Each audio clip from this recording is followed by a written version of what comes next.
प्रिय आत्मा, इसके पहले कि मैं कुछ आपसे कहना शुरू करूं, एक छोटी सी कहानी आपसे कहूंगा।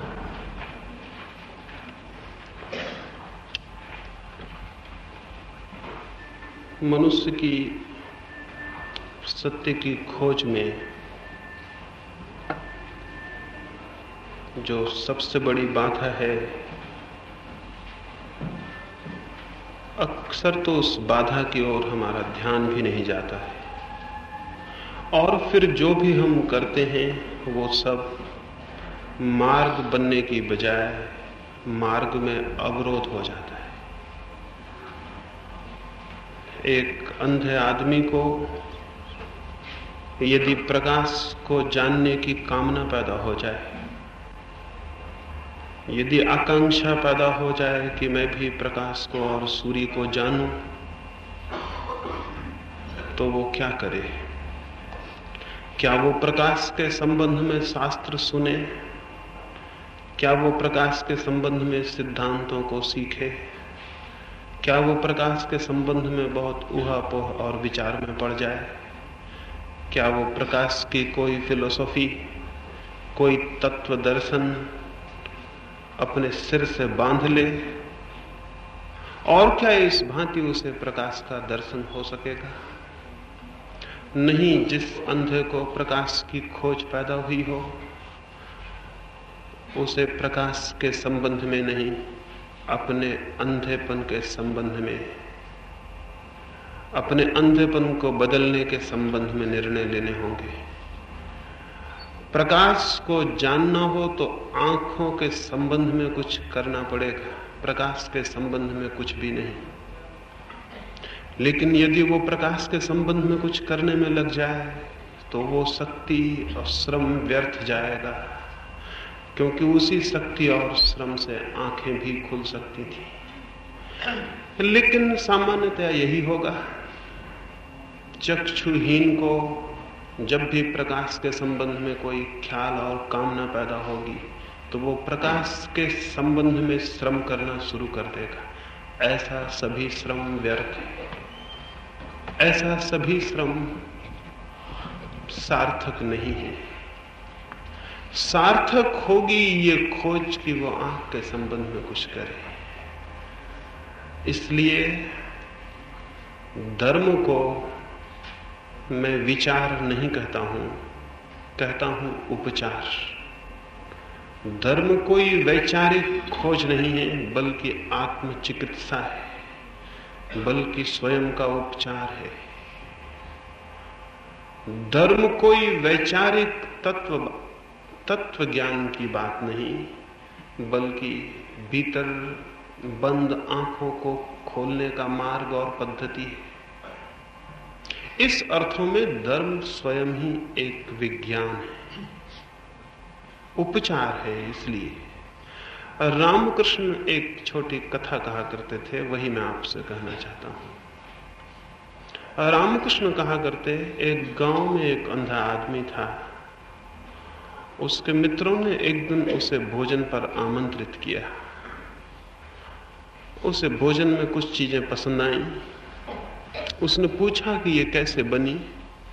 उसके मित्रों ने कहा, दूध से बनी है। उस अंधे ने कहा, मैं जानना चाहूंगा दूध कैसा होता है। ठीक था उसका पूछना, उसके पूछने में तो कोई गलती ना थी, लेकिन मित्र पंडित रहे होंगे, वो उन्होंने समझाना भी शुरू कर दिया। उन मित्रों ने दूध के संबंध में भी समझाना शुरू कर दिया कि दूध कैसा होता है। एक मित्र ने कहा कि तुमने नदी पर उड़ता हुआ बगुला देखा होगा, उसके जैसे सफेद शुभ्र पंख होते हैं, वैसा ही दूध का रंग होता है। वो अंधा बोला, मुझसे मजाक ना करे, मैंने तो बगुला देखा नहीं और शुभ्र रंग क्या है ये भी मुझे पता नहीं। तो मेरी पहली समस्या तो वहीं खड़ी है कि दूध कैसा होता है। एक दूसरी समस्या और खड़ी हो गई कि ये सफेद रंग क्या होता है, और तीसरी और खड़ी हो गई, ये बगुला क्या होता है।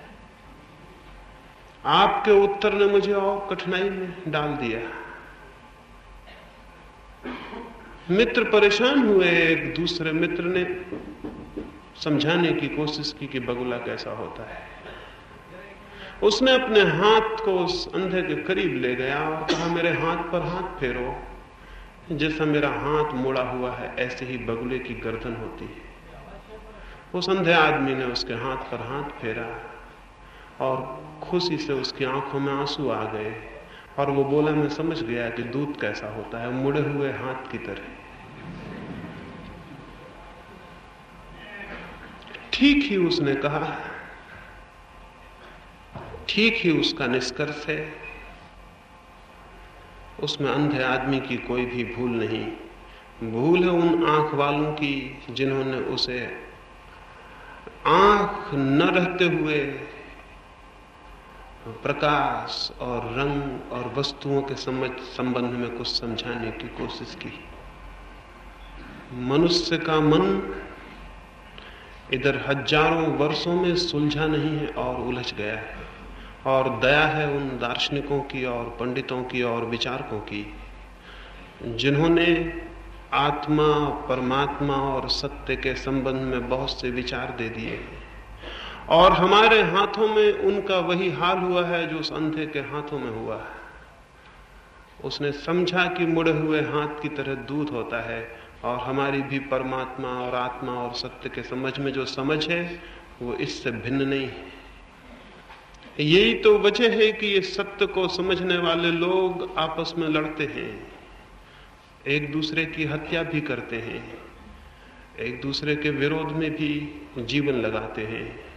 और ये सत्य को समझने वाले लोग भी संप्रदाय खड़े करते हैं और मनुष्य जाति को आपस में खंडित करते हैं और युद्ध में खींचते हैं। धर्मों के नाम पर जो हुआ है वो सभी कुछ हमें ज्ञात है। निश्चित ही सत्य की ये समझ किसी अंधे आदमी की समझ होगी, अन्यथा सत्य तो सौंदर्य को लाने वाला, जीवन में संगीत को लाने वाला बनता।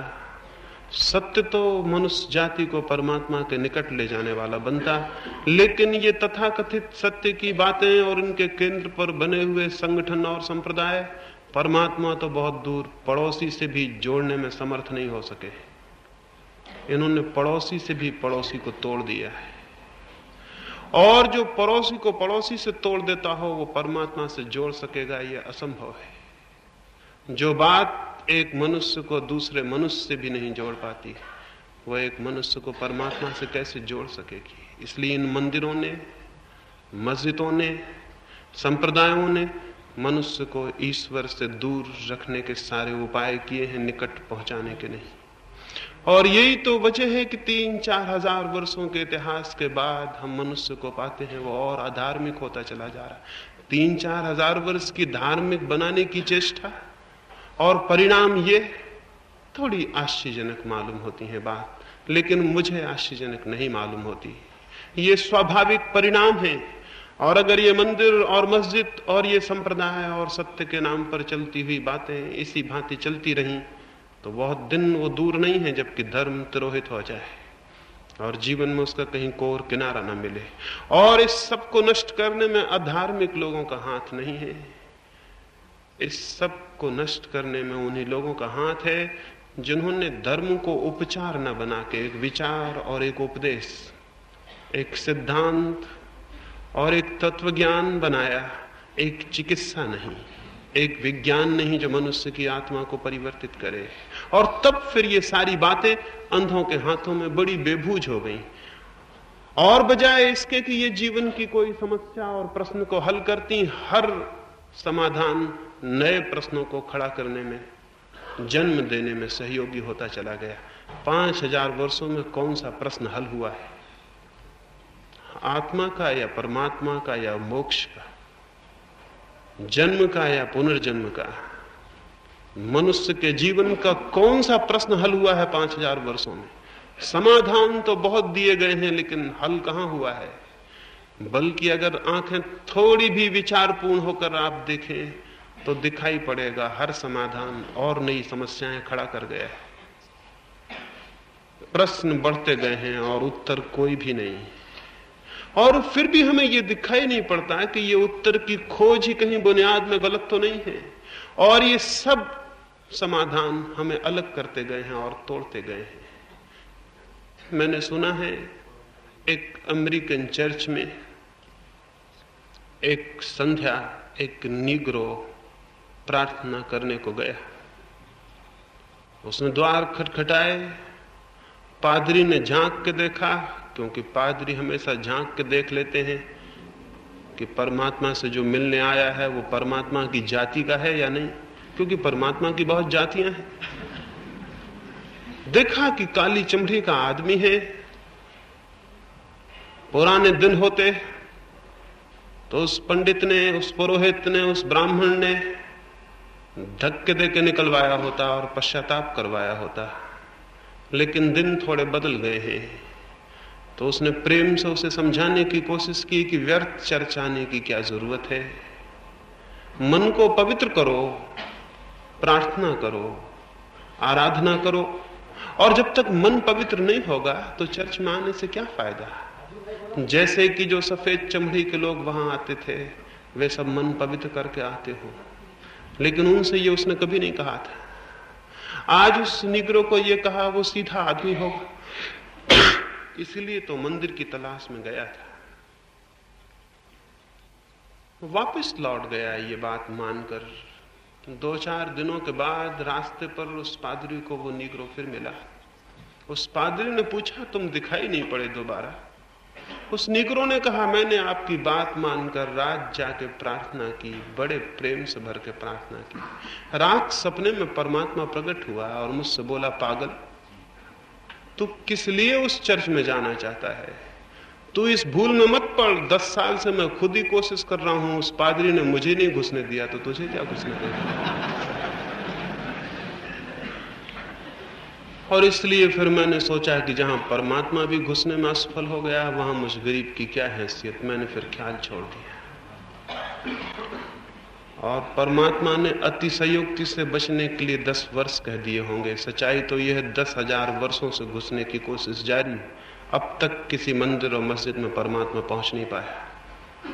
वहां सब शैतान के पहरेदार द्वारों पर खड़े, और वहां शैतान ने बहुत पहले, इसके पहले कि परमात्मा घुसता, कब्जा कर लिया है।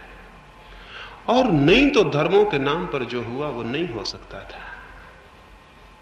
धर्म एक सांप्रदायिक मताग्रह बन गया, और अंधों के हाथ में तो सारी बात उपद्रव की होनी स्वाभाविक थी। इसलिए मैं ये प्रार्थना करना चाहता हूं इस चर्चा के प्रारंभ में ही, धर्म मेरे लिए एक चिकित्सा है आंखों की। धर्म का कोई संबंध सिद्धांतों से नहीं है। धर्म का कोई संबंध प्रकाश के संबंध में लिखे गए शास्त्रों से नहीं है। धर्म का कोई संबंध प्रकाश के संबंध में प्रतिपादित सिद्धांतों से, शब्दों से, थीरीज से नहीं है। धर्म का संबंध है प्रत्येक व्यक्ति की आंखें जो करीब करीब बंद हैं, वे कैसे खुल जाएं। सत्य को समझा नहीं जा सकता, सत्य को देखा जा सकता है। फिर से दोहराता हूं, सत्य को समझा नहीं जा सकता, सत्य को देखा जा सकता है। सत्य को वैचारिक रूप से नहीं, सत्य की कोई धारणा वैचारिक रूप से नहीं बनाई जा सकती, लेकिन सत्य को अनुभव किया जा सकता है। सत्य के संबंध में विचार की कोई गति नहीं, लेकिन आंख की गति है। इसलिए पहली बात, धर्म एक चिकित्सा है, एक उपचार है। ये उपचार कैसे हो, इस उपचार की विधि के बाबत थोड़ी बात करूं, उससे पहले प्राथमिक रूप से ही ये जान लेना जरूरी था। इसलिए मैंने कहा कि अधिक लोग जो भी सत्य की खोज में अनुप्रेरित होते हैं, और ऐसा कौन मनुष्य है जिसमें जीवन हो, जिसके प्राणों में स्पंदन हो, और जिसके हृदय में कभी ना कभी जीवन के सत्य को जानने की आकांक्षा पैदा ना हो जाती हो। ऐसा कौन सा मनुष्य है जो जीवन के अर्थ को और अभिप्राय को जानने को अनुप्रेरित ना हो जाता हो। ऐसा कौन सा मनुष्य है जो ये न जान लेना चाहता हो कि वो क्यों है और किस लिए है, और इस सारी जीवन यात्रा का कोई अर्थ है या सब अर्थहीनता है। निश्चित ही हर एक के मन में ये प्यास किसी न किसी दिन पैदा होती है, लेकिन ये प्यास पैदा होते से भटक जाती है इसलिए कि वो सत्य के संबंध में विचार करने लगता है। सत्य के संबंध में सब विचार अंधे की टटोलने से ज्यादा उनकी कोई स्थिति नहीं है। और उस टटोलने में अगर कुछ बातें बहुत सम्यक, बहुत संगत, बहुत कोहेरेंट भी मालूम पड़े, तो भी वो संगति केवल विचार की है, कल्पना की है, सत्य से उसका कोई वास्ता नहीं है। एक स्कूल में ऐसा हुआ, एक इंस्पेक्टर एक स्कूल में परीक्षा, विद्यार्थियों की परीक्षा लेने आया। उसके पहले ही खबर आ गई कि वो इंस्पेक्टर पागल है। ऐसे तो हर आदमी पागल है, वो कुछ ज्यादा रहा होगा, इसलिए खबर भी उसके आगे आगे पहुंच गई। और भी कई स्कूलों में उसने परीक्षा ली थी, उसके प्रश्न ही ऐसे होते थे कि बच्चे उत्तर भी न दे पाते थे। बच्चे क्या, शिक्षक भी उत्तर नहीं दे सकते थे। और तब वो स्कूलों की रिपोर्ट खराब कराता था। अभी नया नया पागल हुआ था, इसलिए उसके दफ्तर को अभी तो देर थी, फाइल चलेंगी, उसका पागलपन सिद्ध होगा, तब वो अलग होगा। तब तक तो वो परीक्षा लेगा ही। तो वो परीक्षा लेने एक स्कूल में आया। उसने आके, शिक्षक घबराए हुए थे, प्रधान अध्यापक घबराया हुआ था, बच्चे घबराए हुए थे। उसके प्रश्नों में कोई अर्थ ही नहीं होता था, उत्तर देने का सवाल ही नहीं था। उसने आते से ही बच्चों से पूछा कि एक प्रश्न में जो सब जगह पूछता हूं और अभी तक किसी ने उत्तर नहीं दिया, वही मैं तुमसे भी पूछता हूं। अगर तुम उसका उत्तर दे दिए तो फिर मुझे और कुछ भी नहीं पूछना है, क्योंकि उससे बात साफ हो जाएगी। कोई हंडी के एक ही चावल को देख लेता है और बात साफ हो जाती है। उसने प्रश्न पूछा कि दिल्ली से एक हवाई जहाज प्रति घंटा 200 मील की रफ्तार से कलकत्ते की तरफ चला, तो क्या तुम बता सकते हो कि मेरी उम्र कितनी? बच्चे बहुत ही हैरान हुए होंगे, कोई भी हैरान होता। न तो ये कोई प्रश्न था और न इसमें कोई संगति थी। शिक्षक घबराए, वो प्रधान अध्यापक खड़े थे, वो भी घबराए। जिंदगी ने बड़े बेबूझ प्रश्न खड़े किए थे, लेकिन ये तो जिंदगी से भी ज्यादा बेबूझ आदमी था। इसका तो कोई अर्थ ही नहीं है। लेकिन इससे भी बड़ा आश्चर्य हुआ कि एक बच्चे ने हाथ हिलाया। तब तो अध्यापक और प्रधान अध्यापक और भी घबराए कि बात यहीं तक रहती तो ठीक थी। कोई उत्तर देने वाला भी मौजूद था। वो इंस्पेक्टर बहुत प्रसन्न हुआ और उसने कहा कि खड़े हो जाओ, तुम पहले बच्चे हो जिसने की हिम्मत की है उत्तर देने की। लोग तो चुप ही रह जाते हैं उत्तर देते वक्त। लड़का खड़ा हुआ और उसने कहा कि मेरे अलावा कोई भी ये उत्तर दे भी नहीं सकता था। आप पूरे मुल्क में घूम लेते तो भी उत्तर मैं ही दे सकता था, क्योंकि मामला ही कुछ ऐसा है, मुझे ही केवल इसका उत्तर पता हो सकता है। उसने पूछा क्या है, पहले उत्तर दो। उसने कहा आपकी उम्र 44 वर्ष है। वो एकदम हैरान हो गया, उसकी उम्र 44 वर्ष थी। उसने कहा मैं हैरान हूं, लेकिन तुमने किस विधि से ये उत्तर निकाला? उस लड़के ने कहा विधि बिल्कुल सरल है, मेरा बड़ा भाई है, वो आधा पागल है, उसकी उम्र 22 वर्ष है।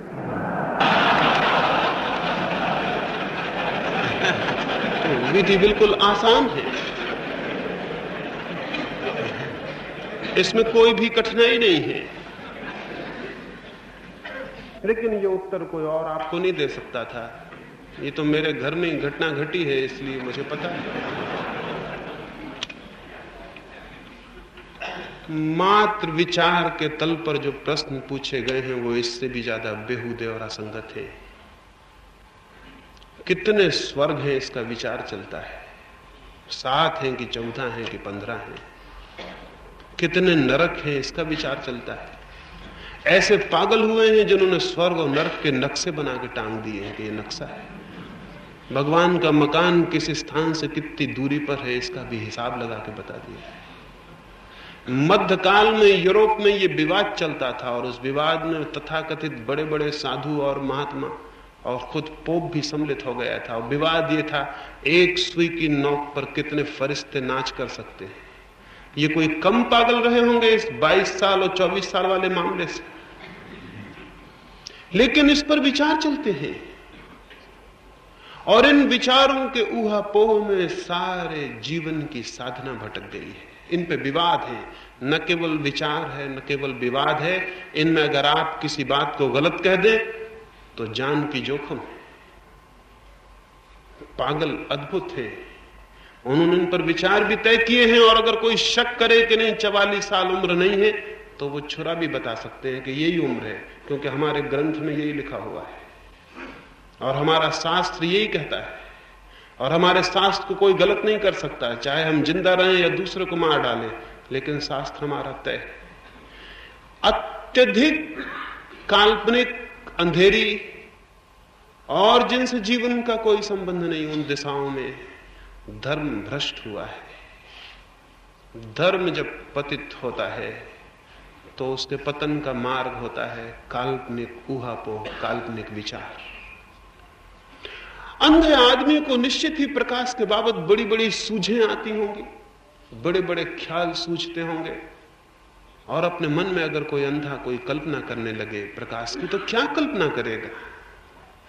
आपको शायद ये भी पता ना हो कि अंधे आदमी को अंधकार का भी कोई पता नहीं होता है। अंधकार के पते के लिए भी आंखें चाहिए। शायद आपको ख्याल हो कि अंधा आदमी अंधेरे में जीता होगा, तो आप गलती में हैं। अंधेरे का अनुभव भी आंख का अनुभव है। अंधेरे को जानने के लिए भी आंख चाहिए। आप आंख बंद करते हैं तो अंधेरा अनुभव होता है, इसलिए ये मत सोचना कि अंधे आदमी को भी अंधेरा अनुभव होता है। बंद आंख भी आंख है, और उसने चूंकि प्रकाश जाना है इसलिए वो प्रकाश के अभाव को भी जान पाती है। लेकिन अंधा आदमी तो प्रकाश को नहीं जानता है, इसलिए प्रकाश के अभाव को, उसकी एब्सेंस को भी नहीं जान सकता है। तो अंधे को तो हम अंधकार भी नहीं समझा सकते, प्रकाश तो बहुत दूर की बात है। अगर हम अंधकार भी समझा सकते तो ये भी कह सकते थे कि अंधकार से कुछ विरोधी है, वो प्रकाश है, वो भी हम नहीं समझा सकते। उसे आंख का ही कोई अनुभव नहीं है, तो समझाना सब व्यर्थ है। और धर्म बन गया शिक्षा और उपदेश, समझाना। पहली बात है, विचार की दिशा में सत्य को पाने का कोई उपाय नहीं।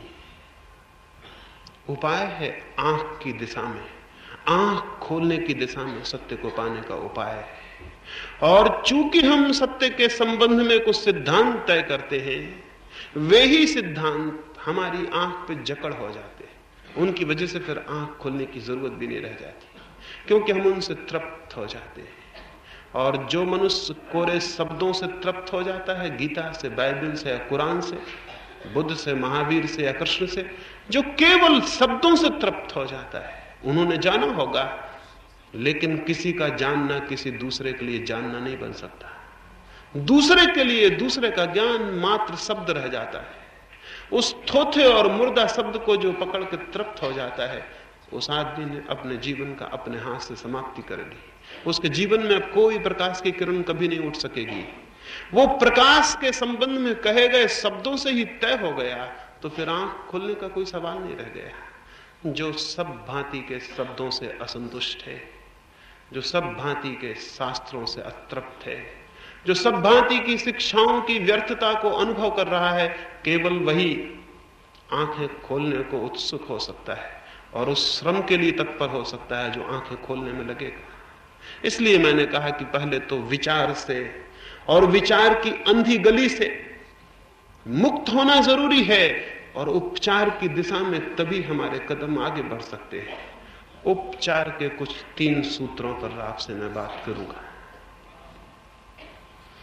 उपचार का पहला सूत्र तो यह है, जानने के पहले, कुछ भी जानने के पहले, प्रेम या सत्य या सौंदर्य, एक अत्यंत शांत और सरल चित्त चाहिए। कुछ भी जानने के पहले अत्यंत शांत और सरल चित्त चाहिए। चित्त हमारा बहुत अशांत है, जैसे झील पर बहुत लहरें हों और चांद का कोई प्रतिबिंब न बने, और झील शांत हो और चांद पूरा का पूरा प्रतिफलित होने लगे। ठीक वैसा ही जीवन तो निरंतर बाहर मौजूद है, हम भीतर इतने अशांत हैं कि कोई प्रतिफलन जीवन का नहीं बन पाता। जीवन बिल्कुल विकृत हो जाता है, लहर लहर में टूट जाता है और कट जाता है। और हम भीतर इतने कोलाहल से भरे हैं, इतने शोरगुल से, कि परमात्मा कितना ही द्वार पे चिल्ला रहा हो, उसकी आवाज हमें सुनाई नहीं पड़ सकती। हम भीतर इतने ऑक्युपाइड, इतने व्यस्त हैं कि जीवन को जानने की फुर्सत कहां है, रंध्र कहां है, छिद्र कहां है, द्वार कहां है जहां से हम जीवन को जान सके। हम हैं भीतर इतने भरे हुए, इतने ठोस अशांति से कि वहां कोई चीज प्रवेश भी कैसे करेगी। शायद सब कुछ द्वार पर खड़ा है, लेकिन हम अपने भीतर प्रवेश देने की स्थिति और पात्रता में नहीं है। पहली बात है, अशांत चित्त आंखों को बंद किए है। शांत चित्त की पलकें अचानक खुल जाती हैं, उन्हें खोलना नहीं पड़ता। अशांत हम क्यों हैं? कौन सी बात है जो हमें भीतर द्वंद्व से भरे हुए है? कौन सी बात है जो हमारे भीतर सब कोलाहल हो गया है, शोरगुल हो गया है? भीतर कोई शांति का कोई क्षण कभी कल्पना में भी दिखाई नहीं पड़ता। क्या हुआ है भीतर? पक्षी भी ज्यादा शांत हैं, पौधे भी ज्यादा शांत हैं, चांद तारे भी ज्यादा शांत हैं। मनुष्य को कौन सा रोग हो गया है? इस पूरे विश्व में मनुष्य के सिवाय और अशांति कहां है? अगर जमीन से मनुष्य हट जाए, और मनुष्य पूरी कोशिश कर रहा है कि हट जाए, हटाने की पूरी चेष्टा कर रहा है, तो जमीन पर अशांति कहां है? मनुष्य की आंखों के अतिरिक्त और किसी पशु और पक्षी की आंखों में भी अशांति दिखाई पड़ती है। अशांति, बेचैनी, तनाव। पक्षी भी शायद हमसे ज्यादा गीत गाने की स्थिति में है, और हम तो गीत भी गाते हैं तो झूठे होते हैं। नीत्शे से किसी ने पूछा कि तुम निरंतर हंसते रहते हो, बात क्या है? नीत्शे ने कहा, इसलिए हंसने में उलझाए रखता हूं, नहीं तो रोना शुरू हो जाए। नीत्शे ने कहा, इसलिए हंसता रहता हूं कि कहीं रोने ना लगूं। तो हम गीत भी इसलिए गाते रहते हैं कि कहीं रोना प्रकट ना हो जाए, और हम फूल इसलिए चिपकाए रखते हैं कि भीतर के कांटे ना दिखाई पड़ जाए, और हम ऊपर से हंसते रहते हैं भीतर जो है उसे छिपाने को और ढांकने को। मनुष्य न मालूम कैसी दुविधा में है, मनुष्य न मालूम कैसी कॉन्फ्लिक्ट में है, कैसे द्वंद्व में है। इस द्वंद्व ने सब अशांत कर दिया है, और इस अशांति से बचने को वो पूछता है, हम ईश्वर को कैसे पाएं, हम आत्मा को कैसे पाएं, हम मोक्ष में कैसे जाएं। नहीं, मोक्ष और आत्मा और ईश्वर के संबंध में सोचना व्यर्थ है। सार्थक होगी ये बात, ये जान लेना कि मैं अशांत क्यों हूं, और उस अशांति के कारण से मुक्त हो जाना। अशांति का पहला कारण तो यह है कि हर मनुष्य जैसा है और जो है उससे तृप्त होने के लिए राजी नहीं, कुछ और होना चाहता है। बा होना चाहता है, बा सा होना चाहता है। हर मनुष्य कुछ और होना चाहता है, वो जो है और जैसा है उससे राजी नहीं। और जबकि जीवन के बुनियादी सत्यों में से एक सत्य यह है कि जो मनुष्य जो है वही हो सकता है, कुछ और नहीं। कुछ और होने की सब दौड़ मूढ़तापूर्ण है, कुछ और होने की सब दौड़ नासमझी है, कुछ और होने की सब दौड़ में चित्त तनता है और खिंचता है और अशांत होता चला जाता है और विफल होता चला जाता है, और एक फ्रस्ट्रेशन और एक चिंता और एक पीड़ा के अतिरिक्त कुछ भी नहीं छूट जाता। जो मनुष्य जो है वही हो सकता है, लेकिन किसने ये सिखा दिया कि तुम कुछ और हो जाओ? हजारों साल की शिक्षाएं काम कर रही हैं, दूषित, भ्रांत, निरंतर समझाया जा रहा है। महावीर जैसे हो जाओ, बुद्ध जैसे हो जाओ, कृष्ण जैसे हो जाओ, क्राइस्ट जैसे हो जाओ, लेकिन कोई ये कहने वाला नहीं कि तुम अपने जैसे हो जाना, तुम किसी और जैसे हो जाओ। जैसे कि तुम्हारे होने का कोई प्रयोजन नहीं, बस तुम किसी और की अनुकृति, किसी की कार्बन कॉपी होने को पैदा हुए। जैसे कि तुम्हारे होने का कोई अर्थ नहीं, तुम किसी और का अभिनय करने को पैदा हुए। राम हो जाओ, कृष्ण हो जाओ, क्राइस्ट हो जाओ, लेकिन क्यों? क्या प्रत्येक मनुष्य का स्वयं होने का अधिकार नहीं? निश्चित ही प्रत्येक मनुष्य को परमात्मा जन्म देता है, उसे अधिकार है कि वो स्वयं जैसा हो, किसी और जैसे होने की दौड़ गलत है।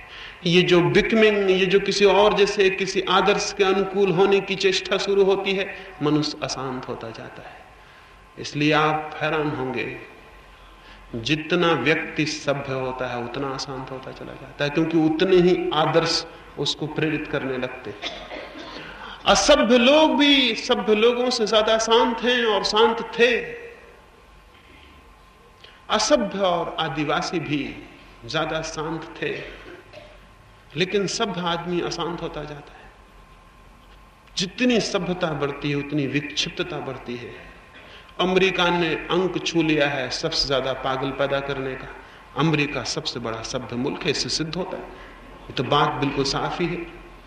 जो मुल्क सबसे ज्यादा पागल पैदा करता है वो सबसे बड़ा सभ्य मुल्क है। और जिस दिन कोई मुल्क पूरा पागल हो जाए, वो संस्कृति की चरम अवस्था होगी। उसके ऊपर फिर कोई उसे छू नहीं सकता। इसके भय है, क्योंकि मनोवैज्ञानिक तो कहते हैं कि हर 3 आदमी में 1 आदमी थोड़ा गड़बड़ है। इधर भी इतने लोग हैं, इनमें से 1/3 के दिमाग ढीले होंगे। और जो आप हंस रहे हैं तो थोड़ा सोच के हंसना है, क्योंकि आप बगल वाले पे हंस रहे होंगे और हो सकता है कि नंबर आप पर ही गिरे। ये जो बढ़ती हुई विक्षिप्तता है, ये सभ्यता की छाया है।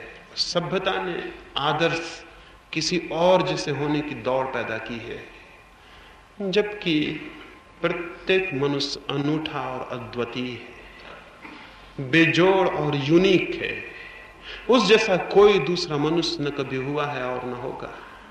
प्रकृति पुनरुक्त नहीं करती। प्रकृति की सृजनशीलता इतनी अद्भुत है, परमात्मा की क्रिएटिविटी कुछ ऐसी अद्भुत है कि वो दोहराता नहीं। दोहराते तो केवल वो हैं जो मीडियोकर होते हैं, जिनका दिमाग बहुत छोटा और साधारण होता है।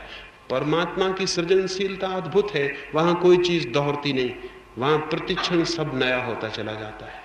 जो सूरज कल उगा था वो अब कभी नहीं उगेगा, और जिन बादलों ने कल संध्या आपके घर पर छाया की थी वो अब कभी नहीं करेंगे। जो फूल पिछले वर्ष आए थे वो अब आने को नहीं है। प्रतिक्षण सब नया होता चला जाता है। एक एक मनुष्य भी वापस नहीं लौटता। मनुष्य तो दूर है, एक फूल की पत्ती भी दोबारा नहीं दोहरती। एक एक व्यक्ति अनूठी कृति है। अगर ये ख्याल में आ जाए तो चित्त की बिकमिंग, उसकी दौड़ विलीन हो जाएगी। तब आप इस कोशिश में नहीं रह जाएंगे कि मैं किसी जैसा हो जाऊं। और जैसे ही ये ख्याल चला जाए कि मैं किसी जैसा हो जाऊं, वैसे ही एक रिलैक्स्ड माइंड, एक अत्यंत शांत मन की भूमिका खड़ी हो जाती है। और इस दौड़ के फिर और रूप हैं, पर इसी दौड़ के रूप हैं। दूसरे जैसा मकान बनाने की कोशिश चल रही है, दूसरे जैसे कपड़ों की कोशिश चल रही है, दूसरे जैसे पद पाने की कोशिश चल रही है। उन सब के बुनियाद में दौड़ वही है। बुनियाद में दौड़ यह है कि मैं अपने होने से सहमत नहीं हूं और मैं अपने होने को स्वीकार नहीं कर रहा हूं। मैं किसी और के होने से सहमत हूं, किसी और के होने को स्वीकार कर रहा हूं। और बड़े मजे की बात है कि अगर मैं उस आदमी के पास जाके थोड़ा भी निरीक्षण करूं तो वो भी इसी पागलपन से पीड़ित है। वो किसी और के होने को स्वीकार कर रहा है, वो किसी और जैसे होने को स्वीकार कर रहा है। विक्षिप्त आदमी का पहला लक्षण है कि वो दूसरा जैसा होने की कोशिश में पड़ जाता है। पागल आदमी का पहला लक्षण, इनसेन माइंड का पहला लक्षण है। एक बहुत पुरानी घटना है। एक युवक अपने गुरुकुल से वापस लौटता था। उसका दीक्षांत समारोह भी हो गया, उसकी शिक्षा भी पूरी हो गई, पर वो था बहुत दरिद्र और बहुत गरीब। अपने गुरु को भेंट कुछ भी नहीं कर सकता था। दूसरे राजपुत्र थे, धनिक पुत्र थे, उन सब ने बहुत बहुत भेंटें गुरु को भेंट दी। वो युवक सिर्फ आंसू गिराने को उसके पास थे। उसने गुरु के पैर छुए और रोता रहा और कहा कि मुझे एक वचन दें कि जब कभी मेरे पास कुछ हो और मैं भेंट करने आऊं तो आप इनकार न करेंगे।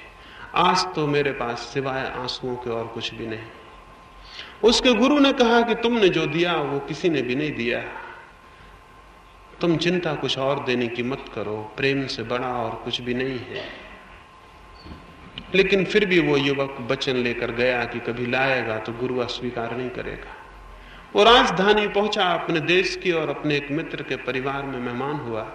रात उसने अपना दुख कहा कि मैं गुरु को बिना कुछ दिए आया, मेरे मन में बड़ी पीड़ा है। वर्षों उनके पास था, उनका ही भोजन किया, उनके ही वस्त्र पहने, उनसे ही शिक्षा पाई, और अंतिम क्षण में भी मैं उनको कुछ दे के नहीं आया। उस परिवार के लोगों ने कहा, चिंता मत करो, सुबह थोड़े जल्दी उठ जाना और राजा के द्वार चले जाना। यहाँ के राजा ने घोषणा कर रखी है कि कोई भी पहला भिक्षुक, पहला याचक जो भी मांग लेगा राजा उसे दे देता है। तुम चाहते क्या हो? उसने कहा, बस 5 स्वर्ण मुद्राएं मुझे मिल जाएं तो पर्याप्त, मैं गुरु को चढ़ा दूं। 5 स्वर्ण मुद्राएं भी उस दरिद्र बालक को बहुत बड़ी थी। उसने कभी 5 स्वर्ण मुद्राएं भी इकट्ठी नहीं देखी थी, और देखी भी थी तो दूसरों के हाथों में देखी थी, अपने हाथ से उनका स्पर्श उसे कभी उपलब्ध नहीं हुआ था। उसकी कल्पना ज्यादा से ज्यादा जितनी दौड़ सकती थी वो 5 स्वर्ण मुद्रा की थी। मित्र ने कहा कि घबराओ मत, सुबह जल्दी चले जाना, और बहुत जल्दी भी नहीं है, क्योंकि याचक मुश्किल से कभी कोई जाता है। देश इतना समृद्ध, लोग इतने खुश, लोग इतने प्रसन्न हैं कि कौन मांगता है। लोग देना पसंद करते हैं, मांगना कोई भी पसंद नहीं करता। फिर भी वो जल्दी उठा और पहुंच गया। राजा अपने बगीचे में घूमने निकला था, वो युवक पहुंच गया और उसने कहा कि मैं पहला याचक हूं। राजा ने कहा कि आज के ही नहीं, तुम सदा के पहले याचक हो, क्योंकि अब तक कोई आया ही नहीं, और मैं निरंतर प्रतीक्षा करता हूं कि कोई आए। तुम आए तो मैं खुश हूं, बोलो क्या मांगते हो? तुम जो भी मांगोगे मैं दूंगा। वो युवक 5 मुद्राएं सोच कर आया था, लेकिन उसने सोचा कि 5 मांगू तो ना समझ, क्यों ना 50 मांगू, क्यों ना 500 मांगू। जब राजा कहता है जो मांगोगे वही दे दूंगा, तो गलती क्यों करूं, जीवन में मामले को हल ही कर लूं, ये दौड़ खत्म हो जाए। 5 लाख क्यों ना मांग लूं। उसके मन में चिंता और गणित का विस्तार होने लगा। राजा ने कहा कि तुम सोचो, जल्दी कुछ है नहीं, मैं तब तक बगिया का एक चक्कर लगाऊं। युवक सोचता रहा, संख्याएं बढ़ती गईं, और आज उसे पहली दफे पछतावा हुआ कि उसने और बड़ी संख्याएं क्यों न सीखी। आखिर जाके संख्याएं एक जगह ठहर गई, उसके आगे उसे पता ही नहीं था कि और भी संख्याएं होती हैं। राजा तब तक दूसरा चक्कर लगा के आ गया था, वो भी अपनी संख्या की अंतिम सीमा पर पहुंच गया था। दुखी और पीड़ित खड़ा था, क्योंकि संख्या अटक गई थी और उसे मालूम नहीं था और आगे क्या हो सकता है। राजा ने कहा, मालूम होता है तुम उलझ गए, फिर भी तुम सोच लो, मैं एक चक्कर और लगाऊं। तभी उसे युवक को ख्याल आया कि मैं सभी क्यों न मांग लूं जो भी राजा के पास हो, संख्या की बकवास छोड़ूं, कहूं कि जो भी तुम्हारे पास है सब दे दो, अशेष, पीछे कुछ बच न रह जाए। और जैसे 2 कपड़े पहनकर मैं आया, वैसे 2 कपड़े पहन के तुम भी द्वार के बाहर निकल जाओ। उसने राजा से कहा, सोचा था राजा घबरा जाएगा, लेकिन राजा हुआ प्रसन्न। उसने आकाश की तरफ हाथ जोड़े और कहा, हे परमात्मा, वो व्यक्ति आ गया जिसकी मैं प्रतीक्षा करता था। थक गया था और ऊब गया था प्रतीक्षा करते करते। आज वो व्यक्ति आ गया जो मेरे भार को ले लेगा और मुझे मुक्त कर देगा। वो युवक तो घबरा गया परमात्मा को ये धन्यवाद सुनकर। उसने राजा से कहा कि बड़ी कृपा होगी, मैं अभी अनुभवी नहीं हूं, आप एक चक्कर और लगाएं, मैं एक बार और सोच लूं। राजा ने कहा, जो ज्यादा सोचता है वो उलझन में पड़ जाता है, अब तुम सोचो मत, अब तुम स्वीकार कर लो और मुझे जाने दो, क्योंकि मुश्किल से तुम आए हो, और कहीं ज्यादा सोच विचार में पड़े और भाग निकले तो बहुत मुश्किल हो जाएगा। राजा ने कहा, अब नहीं चक्कर लगाने को मैं राजी हूं, अब तुम स्वीकार करो और भीतर जाओ और मैं बाहर जाता हूं, और मेरी शुभकामनाएं तुम्हारे ऊपर कि जिस तरह आज तुम मांगते आए हो, किसी दिन इतनी ही और इससे बड़ी खुशी से दे भी सको। लेकिन वो युवक बोला कि मैं राजी नहीं हूं, आप एक चक्कर और लगाएं। राजा चक्कर लगाने गया और जो होना था वही हुआ। लौट के युवक वहां पाया नहीं गया, वो भाग गया था। एक बात उसे दिखाई पड़ी कि जिसकी मैं आकांक्षा कर रहा हूं, कोई उसे ही बोझ समझ के छोड़ने को तैयार है। इसको मैं दृष्टि कहता हूं, इसको मैं देखना कहता हूं। तो जीवन को देखें जिसके जैसे आप होना चाहते हैं, क्या वो कुछ और होने की दौड़ में नहीं? निश्चित ही आप पाएंगे कि सभी लोग कुछ और होने की दौड़ में हैं। तब एक सत्य स्पष्ट हो जाना चाहिए कि कुछ होने की दौड़ ही पीड़ा का मूल कारण है, दुख का, बेचैनी का, अशांति का। और इसके साथ एक दूसरी घटना घटती है, जब मैं दूसरे जैसे होने की दौड़ में पड़ जाता हूं तो जो मैं हो सकता था वो नहीं हो पाता, जो मेरे भीतर निसर्ग ने दिया था वो खिल नहीं पाता, जो मेरे प्राण बीज की तरह लेके आए थे वो अंकुरित नहीं हो पाता, क्योंकि मेरी सारी शक्ति कुछ और होने में लग जाती है जो मैं कभी हो नहीं सकता, और मेरे प्राण अविकसित पड़े रह जाते हैं और मेरी आत्मा अंधेरे में पड़ी रह जाती है। शांत होने के लिए पहला सूत्र है स्वयं जैसे हैं उसकी परिपूर्ण स्वीकृति, उसकी टोटल एक्सेप्टेबिलिटी, परिपूर्ण स्वीकृति। मैं जैसा हूं, किसी दूसरे से तुलना का कोई कारण नहीं, क्योंकि हर व्यक्ति अतुलनीय है, इनकम्पेरेबल है। कोई किसी दूसरे से तुलना करना एकदम मूर्खतापूर्ण है। अपने बच्चे को कहना कि देखो गांधी ऐसा हुआ, तुम भी हो जाओ, इससे बड़ा विष, इससे बड़ा जहर और कुछ नहीं हो सकता। तो बच्चे के व्यक्तित्व को अपमान किया गया। उससे ये कहना कि तुम क्राइस्ट जैसे हो जाओ, उसका अपमान किया गया। किसी से किसी को तुलना करने का भी कोई कारण नहीं है। प्रत्येक व्यक्ति अनूठा और अलग है। प्रत्येक व्यक्ति व्यक्ति है, इंडिविजुअल है। किसी से कोई कंपैरिजन की बात नहीं। ये जो कंपेयर करने वाला दिमाग है ये अशांत होता चला जाता है। तुलना ना करें, किसी और से तौलने का कोई कारण नहीं। अपने होने की स्वीकृति दें। जैसे ही आप अपने को स्वीकार करेंगे वैसे ही पाएंगे उसकी छाया में एक गहरी शांति व्यक्तित्व में आनी शुरू हो गई। स्वयं की सहज स्वीकृति से शांति उत्पन्न होती है। शांति लाई नहीं जा सकती खींचकर, वो स्वयं के परिपूर्ण स्वीकार की छाया है। इसलिए जो लोग शांत होना चाहते हैं वो और अशांत होते जाते हैं। तथाकथित धार्मिक लोगों को देखें, वो माला लिए बैठे हैं शांत होने की कोशिश में और पाएंगे और अशांत हुए जा रहे हैं। वो उपवास कर रहे हैं शांत होने की कोशिश में, पाएंगे और अशांत हुए जा रहे हैं। तथाकथित साधु सन्यासी को देखें, वो पागल की तरह शांत होने की कोशिश में लगा है, बिना इस बात को जाने कि जहां भी कोशिश है, जहां भी एफर्ट है, वहां अशांति शुरू हो जाएगी, वहां चित्त अशांत हो जाएगा। क्योंकि सब कोशिश कुछ और होने की कोशिश है। शांति आती है उस व्यक्तित्व के केंद्र पर जो अपने होने को परिपूर्णतया स्वीकार कर लेता है।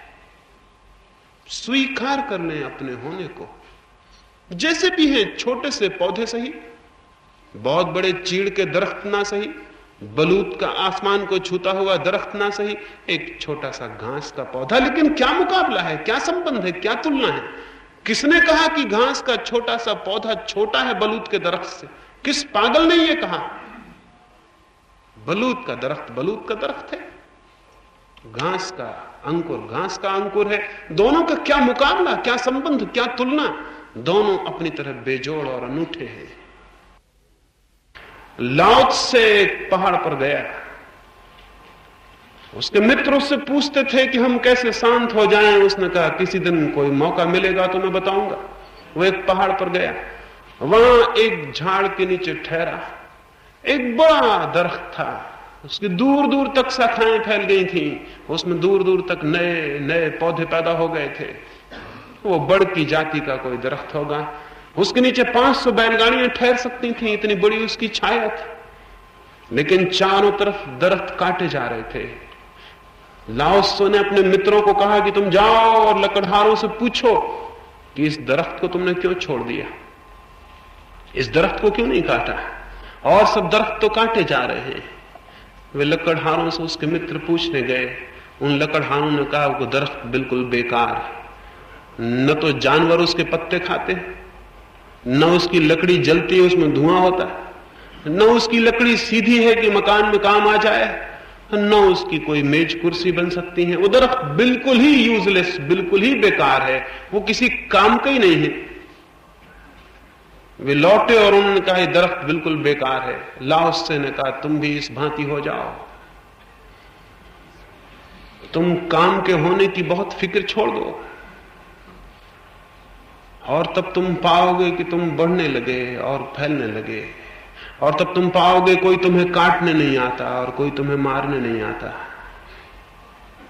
और तब तुम पाओगे कि तुम्हारे जीवन में जो भी छिपा था वो प्रकट होने लगा और तुम्हारे नीचे न मालूम कितने लोगों को छाया मिलेगी। जो व्यक्ति किसी और जैसे होने की कोशिश में पड़ता है वो कंपटीशन और प्रतिस्पर्धा में पड़ जाता है, और जो प्रतिस्पर्धा में पड़ जाता है वो प्रतिस्पर्धा को आमंत्रित करने लगता है, और जहां प्रतिस्पर्धा है और संघर्ष है और दौड़ है और कंपटीशन है वहां अशांति स्वाभाविक है। लेकिन जो व्यक्ति अपने जैसे होने से तृप्त हो जाता है, उसकी सारी प्रतिस्पर्धा मन के तल पर, व्यक्तित्व के तल पर उसकी सारी प्रतिस्पर्धा विलीन हो जाती है। वो किसी को पीछे नहीं करना चाहता और किसी के आगे नहीं होना चाहता। वो जहां है और जैसा है अपने भीतर उसकी परिपूर्ण स्वीकृति उसके भीतर छिपे हुए रहस्यों को फैलाने लगती है। उसके भीतर कुछ होने लगता है जो बिल्कुल अनूठा है, जो बिल्कुल इफर्टलेस है, जिसके लिए कोई बहुत प्रयास नहीं करना पड़ता, किंतु वो घटित होता है। जीवन में जो भी सत्य और सुंदर है वो घटित होता है, उसे खींच खींच के लाना नहीं होता। शांति में उसका जन्म होता है, साइलेंस में वो पैदा होता है। तो एक बार चित्त में जो जो अशांति की दौड़ है उसके प्रति जाग जाएं और देखें उसका अर्थ कितना है। और जो लोग दौड़ के कहीं पहुंच गए हैं वो कहां पहुंच गए हैं, उन्होंने क्या पा लिया है। च्वांत से एक मरघट से एक बार निकला, एक खोपड़ी पड़ी थी वो उसके पैर में लग गई। मरघट खोपड़ियों से भरे, पूरी जमीन खोपड़ियों से भरी है। ऐसी कोई जमीन का हिस्सा नहीं जहां 10-50 लोग दफन न किए गए हों। कितने लोग रह चुके, जहां भी बैठे हैं कब्र पर बैठे हैं, जहां भी बैठे हैं वहीं मरघट रहा है कभी ना कभी। उसका पैर खोपड़ी से लग गया। आपका भी पैर लगता तो आप निकल जाते कि कहां ये मुर्दे की खोपड़ी बीच में आ गई। लेकिन च्वांत से बड़े समझ का आदमी रहा होगा, उसने खोपड़ी उठाई और कहा मित्र क्षमा करो, ये तो संयोग की बात है कि तुम मर गए। अगर आज तुम जिंदा होते और मेरा पैर तुम्हारे सिर से लग जाता तो हम बड़ी मुश्किल में पड़ जाते, हमारा सिर मुश्किल में पड़ जाता। और फिर ये कोई छोटे मोटों का मरघट नहीं था, ये बड़े लोगों का मरघट था। मरघट भी अलग अलग होते, छोटे आदमियों के अलग, बड़े आदमियों के अलग। जिंदगी में तो छोटे बड़े अलग हैं ही। आदमी बड़ा अजीब है, उसने मरने के बाद भी जहां कोई फासला नहीं करती मिट्टी मिला लेने में अपने में, वहां भी उसने बड़ों के मरघट अलग, छोटों के मरघट अलग है। वो बड़ों का मरघट था, उसने कहा और भी कोई छोटे मोटे आदमी होते तो भी एक बात थी, जरूर कोई बड़े आदमी रहे होंगे।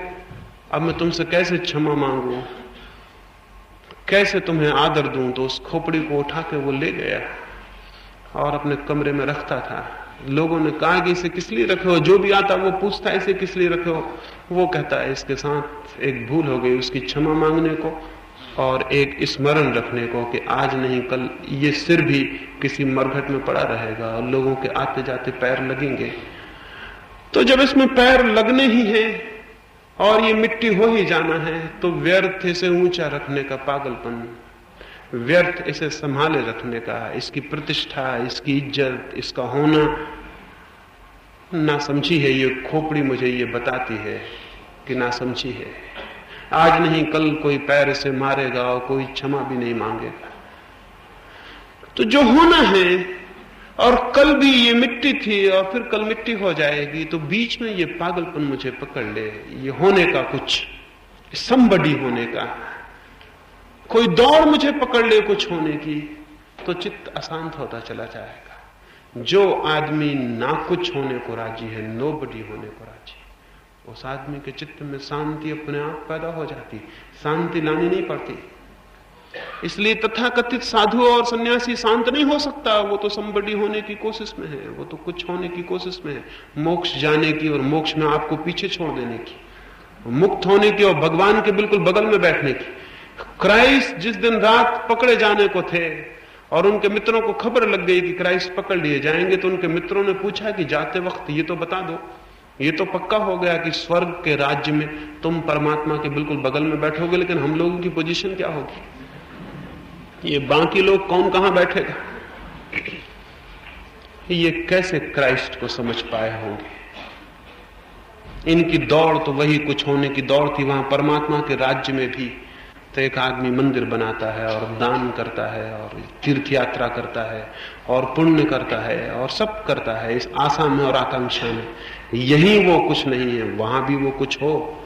ऐसा आदमी अशांति के आत्यंतिक गहरे नरक में पड़ जाए तो कोई आश्चर्य नहीं है।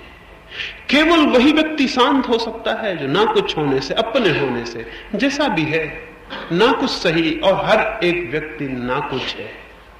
कौन व्यक्ति क्या है? हाँ, कपड़े अलग अलग हो सकते हैं, लेकिन जो कपड़ों से लोगों को पहचानता है वो बच्चा है, वो बचकाना है, चाइल्डिश है। दो छोटे से बच्चे फ्रांस के एक न्यूड क्लब की बगल की दीवार के पास से निकलते थे, नंगों के क्लब के पास से निकलते थे। छोटे से 6 से उन दोनों बच्चों ने झांक कर देखा, वहां स्त्रियां और पुरुष नग्न खेल रहे थे, कूद रहे थे, गपशप कर रहे थे। एक बच्चे ने दूसरे से पूछा कि इनमें कौन स्त्री है कौन पुरुष? उसने कहा अगर वो कपड़े पहने होते तो मैं बता भी देता, तो बिना कपड़े तो पहचानना बहुत कठिन है। लेकिन हम भी लोगों को कपड़ों से पहचानते हैं कि ये कुछ है और ये ना कुछ है। और हम भी कपड़ों से पहचानते हैं कि ये क्या है, ये सन्यासी हैं कि ग्रस्त हैं। और हम भी कपड़ों से पहचानते हैं कि ये राजनेता हैं या सड़क के मजदूर हैं। और हम भी कपड़ों से पहचानते हैं कि राष्ट्रपति हैं या कोई चपरासी है। और हम भी कुर्सियों से पहचानते हैं कि कौन आदमी किसने ऊंची कुर्सी पर बैठा है, उतना बड़ा आदमी है। जो नीचे बैठा है वो छोटा आदमी। मद्रास में एक मजिस्ट्रेट था, वो अपने दफ्तर में उसने 7 नंबरों की कुर्सियां बनवा रखी थी। पीछे अपनी अदालत के पीछे एक कमरे में उनको रखता था। अदालत में एक ही कुर्सी रखता था जिस पर खुद बैठता था। जब कोई आदमी आता तो पहले देख लेता कि किस ढंग का आदमी है, कितने नंबर की कुर्सी के योग्य है। फिर उस हिसाब से वो नंबर बुलाता कि नंबर 1 ले आओ। एक छोटा सा मूढ़ा होता है, फिर नंबर 2 का बड़ा मूढ़ा होता है, फिर नंबर 3 की कुछ कुर्सी होती, फिर नंबर 4 की, और फिर बड़ी होती जाती है। नंबर 7 की बहुत अच्छी कुर्सी थी, सिंहासन ही था। एक दिन एक आदमी आया, उसने सब गड़बड़ कर दिया। वो आदमी आया गरीब सा, दरिद्र सा, पुराने वस्त्रों में लकड़ी टेकता हुआ। उसने सोचा कि बिना ही कुर्सी के चल जाएगा, इस आदमी को कुर्सी की क्या जरूरत है। नंबर 1 का मूढ़ा भी उसने बुलवाने की जरूरत ना समझी, लेकिन वह आदमी आके खड़ा हुआ। उसने सिर ऊपर उठाया, कीमती चश्मा उसकी आंख पर था। उसने जल्दी से अपने चपरासी को कहा कि जा नंबर 1 ले आ। तब तक उस बूढ़े ने सांस भरी। वो चपरासी आधा लेके आया होगा कि उस बूढ़े आदमी ने कहा मालूम होता है आप पहचाने नहीं, मैं फला फला गांव का जमींदार। वो तो घबराया, जमींदार। उसने बीच चपरासी को रोका कि ठहर, नंबर 3 की कुर्सी ले आ। वो जब तक बेचारा जाए और लाए तब तक फिर तस्वीर बदल गई। उसने कहा कि नहीं, आप मुझे अब तक भी नहीं पहचाने। पिछले गवर्नमेंट के वार फंड में 10 लाख रुपए मैंने दिए थे, भूल गए?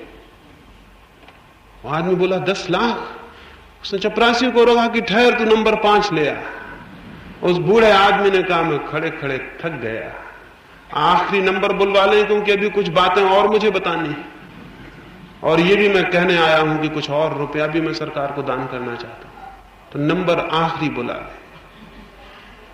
ये उस मजिस्ट्रेट का ही पागलपन नहीं, हम सबका बचकानापन भी यही है। ऐसे हम आदमी को तौलते हैं कि कौन आदमी कितनी बड़ी कुर्सी पे बैठा है, कैसे कपड़े पहने हुए। और जब हम इस भांति तौलते हैं तो हम खुद भी इस तौल के चक्कर में पड़ जाते हैं कि कैसे कपड़े पहने और किस कुर्सी पे बैठे। और तब जिंदगी में एक बिकमिंग की, एक कुछ होने की दौड़, एक भूत सवार हो जाता है। वो जीवन को अपशोषित कर लेता है। भीतर सब अशांत, सब पीड़ा भर जाती है। भीतर सिर्फ रुदन के और कुछ नहीं रह जाता, भीतर आंसुओं के, असफलताओं के और कुछ नहीं रह जाता। और इस राख से भरे व्यक्तित्व से हम फिर चाहते हैं सत्य मिल जाए, फिर हम चाहते हैं कि जीवन को हम जान लें, और फिर हम चाहते हैं कि स्वतंत्रता का और मुक्ति का आनंद मिल जाए, और फिर हम चाहते हैं कि कोई संगीत और कोई सौंदर्य हमारे प्राणों में आवास करे और कोई सुगंध और कोई प्रकाश हमसे फूटे। नहीं, ये कभी नहीं होगा। ये तो राख हो गया आदमी और अपनी ही मूढ़ताओं में राख हो गया। पहली बात है, कुछ होने की दौड़ से, कुछ होने की दौड़ को ठीक से समझ लें, उससे मुक्त हो जाएंगे। उसकी पकड़, उसकी प्राणों पर भूत की तरह सवारी बंद हो जाएगी। भीतर एक अद्भुत शांति का जन्म होगा। ये पहली बात है, कुछ होने की दौड़ से मुक्त हो जाएं और शांत हो जाएं। दूसरी बात, जीवन में सोए हुए ना रहे। हम सब सोए हुए लोग हैं। लगता है कि हम जागे हुए हैं, मुश्किल से कभी कोई आदमी जागता है। रात तो हम सोते ही हैं, दिन भी हम सोए रहते हैं। सोए होने का मतलब जहां हम होते हैं वहां हमारा चित्त नहीं होता, चित्त कहीं और होता है। सोए होने का और क्या अर्थ है? आज रात आप अपने घर में सोएंगे, सपना देखेंगे, तो आप लंदन में हो सकते हैं, न्यूयॉर्क में हो सकते हैं। सपने में आप सोए तो अपने कमरे में हैं, लेकिन हो सकते हैं न्यूयॉर्क में। सुबह जाग के आप कहते हैं सब सपना था। क्यों? क्योंकि सुबह आप अपने को वहीं पाते हैं जहां आप हैं, और तब आप जानते हैं कि कहीं और होना झूठ था। जहां व्यक्ति है, अगर उससे अन्यथा कहीं भी उसका चित्त है तो वो सोया हुआ है। अभी आप यहां मुझे बैठ के सुन रहे हैं, और अगर आपका मन कहीं और है तो आप सोए हुए हैं, आप यहां मौजूद नहीं, आप एब्सेंट हैं। आपके होने का कोई मतलब नहीं है। यहां लग रहा है कि आप यहां मौजूद हैं, आप यहां मौजूद नहीं हैं, आप सोए हुए हैं। भीखण एक गांव में गए एक बार। उस गांव में बड़े धार्मिक लोग थे। धार्मिक लोग से मतलब उस गांव में रोज ही कथा पुराण होते थे। धार्मिक होने से मतलब उस गांव में बहुत मंदिर थे। धार्मिक होने से मतलब उस गांव में सभी लोग टीका लगाते, चंदन लगाते, जनेऊ पहनते, ऐसे सब काम करते थे। ऐसे धार्मिक लोग उस गांव में थे। ऐसे धार्मिक लोगों से दुनिया बहुत दिन से परेशान है। ऐसे धार्मिक लोग वहां भी थे। सभी गांव में इसी तरह के धार्मिक लोग हैं। भीखण उस गांव में गए, अद्भुत फकीर थे। वो वहां कुछ लोगों को समझाते थे, तो लोग सांझ को सुनने आते थे। सुनता तो कोई भी नहीं था, सभी अधिकतर सोते थे। लेकिन ये ख्याल है कि धर्म की बात अगर सोते सोते भी सुन ली जाए तो मुक्ति हो जाती, मरते मरते भी सुन ली जाए तो मुक्ति हो जाती। ऐसी ऐसी बेवकूफियां और एब्सर्डिटीज हैं कि कोई आदमी मरते मरते धर्म की बात सुन ले तो मुक्ति हो जाती। जिसने जीवन भर धर्म को नहीं जाना, वो मरते मरते सुन भी कैसे सकेगा? तो वो सांझ इकट्ठे होते और सुनते और सोचते कि शायद सुनने से, लेकिन सुनने के लिए जागना जरूरी है। लेकिन दिन भर के थके लोग, दिन भर के अशांत और परेशान लोग सो जाते। सामने ही गांव का जो सबसे बड़ा धनपति था, आसोजी, वो बैठता था। धर्म के मंदिर में भी आगे तो धनपति बैठता है, दरिद्र पीछे खड़ा रहता है। वहां भी फासले तो मौजूद है। वो आगे बैठता था और सबसे ज्यादा वही सोता था। और भी लोग गांव में आते थे तो वो उनके सामने बैठ कर सोता था। लेकिन सन्यासी हमेशा धनी से डरते हैं, क्योंकि धनी का खाते हैं और निरंतर धनी की प्रशंसा में शास्त्र लिखते हैं और बताते हैं कि पिछले जन्मों के पुण्य का फल भोग रहा है, और वो भोग रहा है इसी जन्मों के पापों का फल। और वो कहते हैं पिछले जन्मों के पुण्यों का फल भोग रहा है, और गरीब को कहते हैं तू भोग रहा है पिछले जन्मों का पापों का फल। ऐसे जो एक क्रांति हो सकती है धन के बाबत, अर्थ के बाबत, उसे रोकते हैं, धनपति की सुरक्षा करते हैं। तो धनपति से हमेशा सन्यासी डरता है, और धनपति इसलिए सन्यासी के पैर छूता है और बड़ी आदर करता है, बड़ा सम्मान करता है। वो सुरक्षा है उसकी मानसिक, उसके पापों की सिक्योरिटी है। उसके चारों तरफ घेरा वो सन्यासी खड़ा कर रहा है मन का, और वहां से मुक्त नहीं होने देगा समाज को वो। इसलिए तथाकथित धार्मिक मुल्क किसी क्रांति से नहीं गुजर पाते। तो वो आगे बैठता आसो जी। लेकिन ये भीखण कुछ गड़बड़ रहे होंगे, कुछ गड़बड़ सन्यासी कभी न कभी पैदा हो ही जाते हैं। इन्होंने देखा कि आदमी सो रहा है, तो बीच में रुक के कहा कि आसो जी सोते हो? उसने आंख खोली घबरा कर। कौन सोने वाला आदमी कब मानता है कि मैं सोता हूं? उसने कहा कौन कहता है? मैं तो जागा हुआ हूं। सोने की स्वीकृति कौन देता है? और जो आदमी सोने की स्वीकृति दे दे उसके जीवन में जागरण आ सकता है। लेकिन कोई पागल कभी मानने को राजी नहीं होता कि मैं पागल हूं, और कभी कोई सोने वाला मानने को राजी नहीं होता कि मैं सोया हुआ हूं। बस यही सुरक्षा है निद्रा की, कि निद्रा स्वीकार नहीं करने देती। आसू जी ने कहा, कौन कहता मैं तो जागा हुआ हूं। भीकड़ ने फिर बोलना शुरू कर दिया, लेकिन सोया हुआ आदमी कितने कहे कि मैं जागा हुआ हूं, फर्क क्या पड़ेगा, नींद रुकेगी। वो थोड़ी देर में फिर सो गया। फिर भीकड़ ने कहा कि आसू जी सोते हो? उसने फिर कहा कि आप भी क्या बार बार वही बात लगाए हुए, मैं तो जागा हुआ हूं। मैं तो जरा आंख बंद करके सुनता हूं तो आप समझते हैं कि सोते हो। मैं जरा ध्यान से सुनता हूं। जैसे कि ध्यान के लिए आंख बंद करना जरूरी है। जो आंख बंद करके ध्यान करता है मतलब डरता है जिंदगी से क्या? ऐसा कैसा ध्यान है जो आंख बंद करके होता है? खुली आंख से होना चाहिए, सारी जिंदगी को देख के होना चाहिए। उसने कहा, मैं तो आंख बंद करके ध्यान करता हूं। जितने लोग सोने की तरकीबें निकालना चाहते हैं वो सब आंख बंद करके ध्यान करने लगते हैं। फिर थोड़ी देर में फिर आंख बंद हो गई, वो फिर सो गया। लेकिन अब की बार भीकड़ ने फिर टोका और कहा, आसो जी जीते हो? उसने नींद में सुना कि शायद वही पुराना प्रश्न है। उसने कहा कि नहीं नहीं, कौन कहता? भीकड़ ने कहा, आसो जी जीते हो? उसने कहा कि नहीं नहीं, कौन कहता? उसने सोचा कि सिर्फ वही प्रश्न है कि सोते हो। भीकड़ ने कहा, आप तो पकड़ में आ गए और ठीक भी आ गए। असल में जो सोता है वो जीता भी नहीं। सोने से अर्थ है चित्त के तल पर बेहोशी, मूर्छा, अनअवेयरनेस। हम बिल्कुल मूर्छित हैं चित्त के तल पर, और मूर्छा का राज एक ही है कि चित्त वहां है जहां हम नहीं। जागरण चाहिए चित्त पर, निद्रा नहीं। और उसका सूत्र है कि जो भी हम करते हो उसे परिपूर्ण जागे हुए और होश से करें। रास्ते पर चलते हो तो जागे हुए चले। क्या मतलब होगा जागे हुए चलने का? जागे हुए चलने का मतलब होगा कि वो जो चलने की जीवंत क्रिया हो रही है, मन पूरी तरह उस क्रिया को देखे, जाने, निरीक्षण करे। गांधी के पास एक युवक आया। वो बहुत कुशल था चरखा काटने में, गांधी से ज्यादा कुशल था। उसने अपनी सारी शक्ति ही कुशलता में लगा दी थी, और तो किसी बात में वो कुशल नहीं था। जैसे सभी स्पेशलिस्ट होते, जैसे सभी एक्सपर्ट होते, सभी विशेषज्ञ होते, वो किसी छोटी सी चीज के बाबत, ना कुछ के बाबत सब कुछ जान लेते हैं, और जिंदगी से उनका सब संबंध टूट जाता है। उन जैसा मूढ़ आदमी जिंदगी में खोजना कठिन। हाँ, अपनी बात के बाबत वो सब जानते हैं, बाकी उन सारी जिंदगी से सारा संबंध टूट जाता है।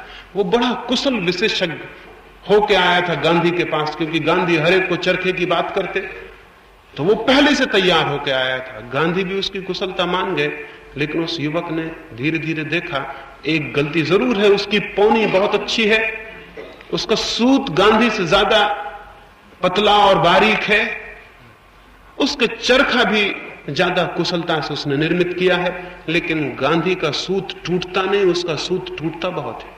उसने गांधी को पूछा कि बात क्या है। गांधी ने कहा कि मैं जब काटता हूं तो बस काटता ही हूं और कुछ भी नहीं करता।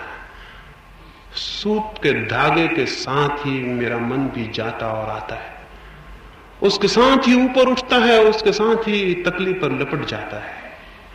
बस मैं नहीं रह जाता, सूत का काट नहीं रह जाता, मेरा मन कहीं और नहीं होता। तो उस युवक से कहा कि तुम थोड़ा ध्यान करना, जब तुम्हारा मन कहीं और जाता होगा वहीं सूत टूट जाता होगा, क्योंकि सूत इतना सा झटका भी नहीं सह सकता एब्सेंस का। वो जो अनुपस्थिति है उसका इतना सा झटका भी, सूत तो बारीक चीज है, तो जल्दी से टूट जाती होगी। उस युवक ने देखा तो पाया कि बात तो यही थी कि सूत टूटता वहीं था जहां चित्त कहीं और चला जाता था।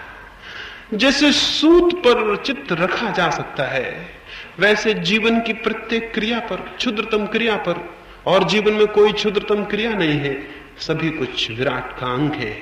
भोजन करते वक्त, कपड़े पहनते वक्त, स्नान करते वक्त, रास्ते पर चलते, उठते बैठते, सोते, बात करते या सुनते, जो क्रिया हो रही है वो प्रेजेंट में, मौजूदगी में, वर्तमान में, उसके प्रति चित्त पूरा जागा हुआ रहे, पूरा चित्त उसके साथ एक रहे।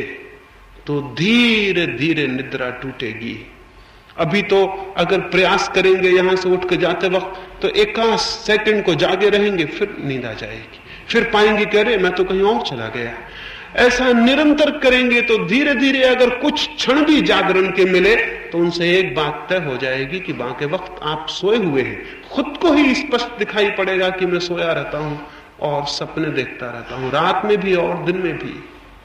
जिंदगी का काम चल जाता है आदत के वश, एक रूटीन और आदत के वश। इसलिए तो कोई आदमी आदतों के घेरों को तोड़ के नई आदतों के घेरे में जाने में डरता है, क्योंकि पुरानी आदतों में सोए सोए काम चल जाता है।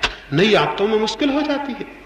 नई आदतों में जाना मतलब फिर कुछ जाग के थोड़ा काम करना पड़ेगा, और जागने में बड़ी पीड़ा मालूम होती है, सोने में बड़ा सुख मालूम होता है। जिसे सोने का सुख है वो जागरण के आनंद को नहीं जान पाएगा।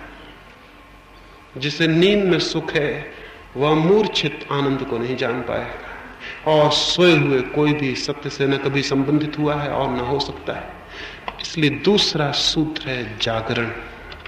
जागे हुए जीवन की क्रियाओं को करना।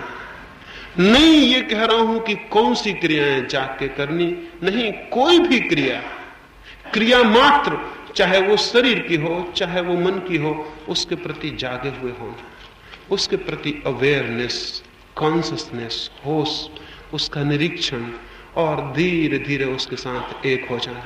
मेरे एक मित्र स्विट्जरलैंड से वापस लौटे थे, वहां की बहुत झीलों से प्रेम करके आए थे।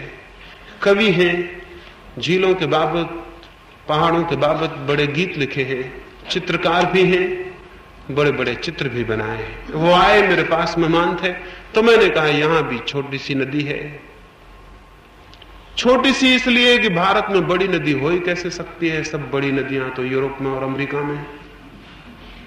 तो मैंने कहा छोटी सी नदी है, छोटे छोटे पहाड़ हैं, बड़े तो हो ही कैसे सकते हैं, चले यहां भी। वो बोले क्या करूंगा वहां जाकर, मैंने बहुत झीलें देखी, बहुत नदियां देखी, बहुत नौका में यात्राएं की।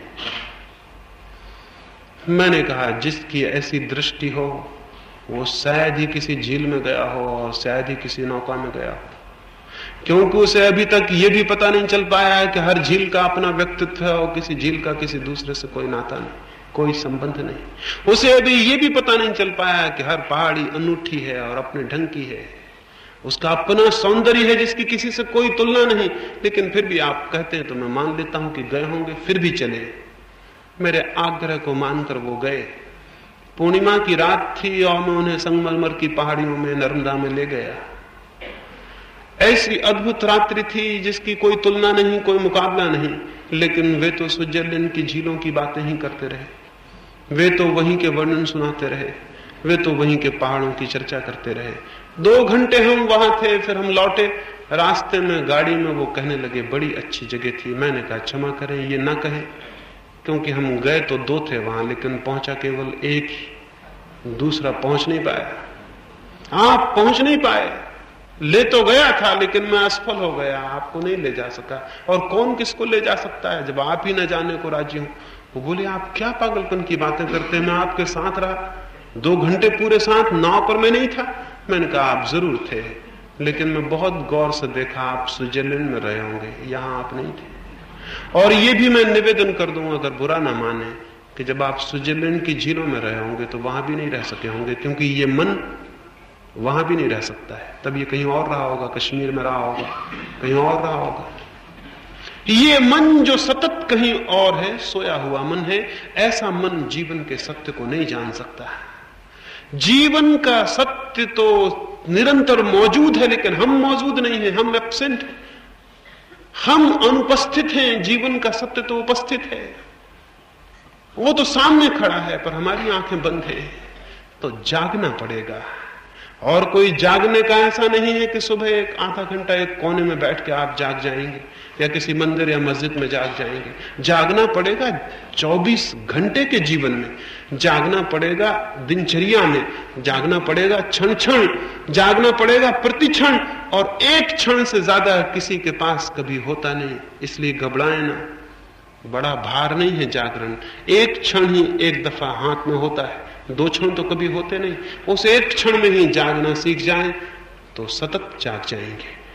और वैसा जागरण जब भीतर फलित होगा तो किसी से पूछने जाने की जरूरत नहीं कि प्रकाश कैसा होता है, आंख खुलने लगेगी। पहली बात है शांति, दूसरी बात है जागरण, और तीसरी और एक छोटी सी बात है शून्यता। इस भांति अपने भीतर हम भरे हैं, इस भांति ठोस कि वहां कोई जगह भी नहीं है। अगर परमात्मा बरसे तो हमारे ऊपर से बह के निकल जाएगा, हमारे भीतर कोई जगह नहीं। वर्षा होती है, पहाड़ों पर भी पानी गिरता है और झीलों में भी, लेकिन झीलें धन्य हो जाती हैं और भर जाती हैं और पहाड़ सूखे के सूखे रह जाते हैं, वो पहले से भरे हुए हैं। गड्ढों पर भी पानी गिरता है और टीलों पर भी, लेकिन गड्ढे भरते हैं और टीले सूखे के सूखे रह जाते हैं। टीला अपने में ही इतना भरा है कि किसी और को अब कैसे भीतर ले सकेगा। तो धन्य है वे लोग जो गड्ढों की भांति खाली होने में समर्थ हैं, और अभागे हैं वे लोग जो टीलों की भांति भरे हैं, और हम सब भरे हैं। तो भीतर स्पेस चाहिए, भीतर जगह चाहिए। भीतर कौन भरे हुए है? कौन सी चीज ठोस पत्थर की भांति भीतर बैठी हुई है? कौन सी चीज? रविन्द्रनाथ एक दफा एक झील पर गए, रात बजरे में थे, एक छोटी सी मोमबत्ती जला के कोई शास्त्र पढ़ते रहे। फिर 2 बजे रात उन्होंने मोमबत्ती बुझाई, पूर्णिमा का चांद था बाहर, चारों तरफ चांदनी बरसती थी, लेकिन उनके बजरे में पीला टिमटिमाता प्रकाश उस मोमबत्ती का होता रहा। जैसे उन्होंने मोमबत्ती बुझाई कि वो चौंक के खड़े हो गए, वो हैरान हो गए, जिसे एक रिविलेशन हो गया, जिससे कोई चीज उद्घाटित हो गई, कोई पर्दा उठ गया। वो दंग रह गए ये देख के कि मोमबत्ती के बुझते ही चांद की अद्भुत रोशनी भीतर चली आई, रंध्र रंध्र से, खिड़की से, द्वार से, सब तरफ चांद भीतर भर आया। एक छोटी सी मोमबत्ती का प्रकाश उस चांद को बाहर ही रोके हुए था, वो बाहर ही ठहरा हुआ था, वो भीतर नहीं आ पा रहा था। मोमबत्ती गई कि चांद भीतर आया। एक छोटे से भीतर अहंकार की मोमबत्ती है हमारे मैं, उसकी टिमटिमाती रोशनी में परमात्मा का प्रकाश बाहर रुका रह जाता। इस मैं को बुझा देना पड़े। ये मैं भरे हुए है, ये ईगो, ये मेरा कुछ होना, ये बहुत बुरी तरह भरे हुए है। और बड़े आश्चर्य की बात है कि जीवन में कौन सा आधार है ये कहने का कि मैं हूं। जन्म पर हमारा कोई वश नहीं, मृत्यु पर हमारा कोई वश नहीं। जो श्वास भीतर गई वो बाहर आएगी, इस पर भी कोई वश नहीं। जो बाहर गई वो भीतर लौटा सकूंगा, इस पर भी कोई सामर्थ्य नहीं। लेकिन कहते हम यही है कि मैं श्वास ले रहा हूं। जरूर कुछ गलत कहते होंगे। भाषा तो ठीक है, भाषा शास्त्री कहेगा बिल्कुल ठीक कहते हैं कि मैं श्वास ले रहा हूं, लेकिन जो जीवन को जानता है वो कहेगा गलत कह रहे हैं। श्वास आ रही है, जा रही है, आप ले रहे हैं, ये भ्रम है। क्योंकि अगर आप लेते होते तब तो फिर आप मरते ही नहीं, आप लेते ही चले जाते। मौत खड़ी खड़ी क्या करती, आप लेते ही चले जाते। नहीं, श्वास ली जा रही नहीं रही, आ रही है और जा रही है। और मैं बिल्कुल भ्रम है जो ये सोच रहा है कि मैं ले रहा हूं। मैं कहता हूं मेरा जन्मदिन कैसा पागलपन है जिस पर मेरा कोई वश नहीं, जिसके लिए मुझसे पूछा नहीं गया, जिसके लिए मैंने कोई योजना नहीं बनाई, जिसमें मेरा कोई संकल्प, मेरी कोई च्वाइस नहीं, उसको मैं कहता हूं मेरा जन्म। जीवन जन्मा होगा, मैं कहां जन्मा हूं। जीवन ने कोई रूप लिया होगा, लेकिन मैं कहां हूं। और मैं कहता हूं मेरी मृत्यु, और मैं कहता हूं मेरा प्रेम, और मैं कहता हूं मेरा क्रोध। कभी ख्याल किया है जब आप प्रेम में होते हैं तो कोई मैं होता है, जब आप क्रोध में होते हैं तो कोई मैं होता है। क्रोध होता है, प्रेम होता है, जन्म होता है, मृत्यु होती। आप कहां हैं? ये आपके होने का भ्रम कहां से पैदा हो रहा है? एक राजमहल के पास एक पत्थरों का ढेर लगा था और एक छोटा बच्चा खेलता हुआ आया और उसने एक पत्थर उठा के महल की तरफ फेंका। वो पत्थर उठा, जब पत्थर ऊपर उठने लगा तो उसने नीचे पड़े हुए पत्थरों से कहा, मित्रों मैं थोड़ी आकाश की यात्रा को जा रहा हूं। ठीक ही उसने कहा, कौन पत्थर कब आकाश की यात्रा को गया है? नीचे पड़े पत्थर अपने चित्त में दुखी हुए होंगे, पीड़ित हुए होंगे, परेशान हुए होंगे। उनके चित्त में बड़ी बड़ी आत्मग्लानि भर गई होगी कि वो पत्थर की तरह पड़े हैं और उनका एक साथी फूल की तरह ऊपर उठा जा रहा है, और वो पत्थर जो ऊपर जा रहा था फूल के और बड़ा हो गया, क्योंकि जब किसी को मैं का ख्याल होता है तो वो और बड़ा हो जाता है। वो ऊपर उठने लगा, हवाओं को चीरता हुआ और जाके महल की खिड़की से टकराया। वो कांच चकनाचूर होकर फूट गया। उस पत्थर ने कहा, कितनी दफे मैंने नहीं कहा मेरे रास्ते में कोई ना आए, नहीं तो चकनाचूर हो जाएगा। ठीक ही उसने कहा, प्रत्यक्ष थी बात, कांच टूटा हुआ पड़ा था, कोई झूठी गढ़ी हुई बात भी नहीं थी। वो भीतर जाके महल में बिछे कालीन पर गिरा। उसने कहा, कैसा अच्छा है ये राजा, मेरे लिए पहले से ही स्वागत करके रखा है, कालीन बिछा रखे, कैसे अच्छे आतिथ्य को आदर को देने वाले लोग हैं कि पहले से सब इंतजाम, मेरे आने के पहले खबर है, मालूम होता है। और तभी राजमहल का नौकर भागा हुआ आया और उसने देखा कि कांच टूटा है, पत्थर आया है, पत्थर को उसने वापस उठा के खिड़की से फेंका। उस पत्थर ने लौटते हुए कहा कि बहुत थक गया, बड़ी यात्रा की, घर की बहुत याद आती है, होम सिकनेस मालूम होती, अब घर वापस चलूं। वो नीचे जब गिरने लगा उन पत्थरों में, उसने कहा, मित्रों, बड़ी यात्रा की, बड़ी अद्भुत यात्रा, शत्रुओं का विनाश, राजमहलों में स्वागत, विश्राम, राज की हाथों से सम्मान, फिर घर की तरफ वापस लौटना। उसके मित्रों ने कहा, तुम जरूर ऑटोबायोग्राफी लिखो, तुम जरूर आत्मकथा लिखो, इससे आने वाले बच्चे और पीढ़ियां धन्य हो जाएंगी और पत्थर जन्म जन्मों तक तुम्हारी पूजा करेंगे और याद रखेंगे कि कभी हम में से भी कोई आकाश की यात्रा को गया था। अभी वो लिख रहा है, आत्मकथा अभी तक छपी नहीं, बहुत संभावना है इलेक्शन के पहले छप जाए, तो बहुत संभावना तो है ही कि छपी जाएगी। बहुत पत्थर पहले लिख चुके हैं, वो भी लिख रहा है, और पत्थर भी पैदा होंगे, वो भी लिखेंगे। उस पत्थर को मैं का भ्रम पैदा हुआ और हम हंसते, और हमको भी मैं का भ्रम पैदा हुआ है और हम हंसते नहीं। बस धार्मिक आदमी में इतना ही फर्क होता है, वो जीवन को खोजता है और हंसने लगता है मैं पर। पाता है कि तो बिल्कुल ही इल्यूजरी, बिल्कुल झूठा, इसके लिए कोई आधार नहीं। और जैसे ही ये दिखाई पड़ता है कि मैं बिल्कुल ही भ्रम है और छाया है, जीवन की एक लहर उठी और प्रकट हुई और गिरी और गई। समुद्र में लहर आती है, उठती है और विलीन हो जाती है। ऐसे हम उठते हैं जीवन की धारा पर, उठते हैं, ऊंचे होते हैं, गिरते हैं, विलीन होते हैं। मैं कहां हूं? सागर है, लहर कहीं भी नहीं है, लहर कहीं भी नहीं है, सागर है, परमात्मा है, मैं कहीं भी नहीं है। मैं से भरा है जो, वो परमात्मा से वंचित रह जाता है। मैं से खाली हो जाए। तीसरा सूत्र है शून्य हो जाना। इन तीन सूत्रों के आधार पर अगर कोई जीवन गतिमान हो तो आंखें खुल जाती हैं और तब वो दिखाई देता है जो है, उसे सोचना नहीं पड़ता। आंख खुलते ही वो मौजूद है, वो सदा से मौजूद था, हम ही आंख बंद किए हुए खड़े थे। जीवन का मार्ग सरल है और जीवन का सत्य बहुत निकट, हम आंख बंद किए खड़े हैं। इससे सारी बात है। आंख कैसे खुल सकती है, कैसे उसका उपचार हो सकता है, उसके बाबत तीन सूत्र मैंने कहे, शांति, सजगता और शून्यता।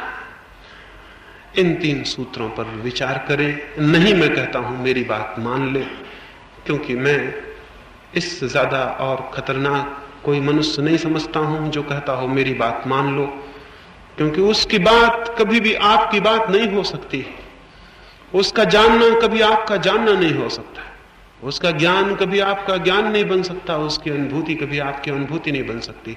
इसलिए मैं नहीं कहता हूं मेरी बात मान लो, मैं तो धन्यवाद कहता हूं उन लोगों के लिए जिन्होंने केवल मेरी बात सुनी हो, क्योंकि बहुत थोड़े लोग सुन सके होंगे, क्योंकि सुनने के लिए जागना जरूरी है और शांत होना जरूरी है।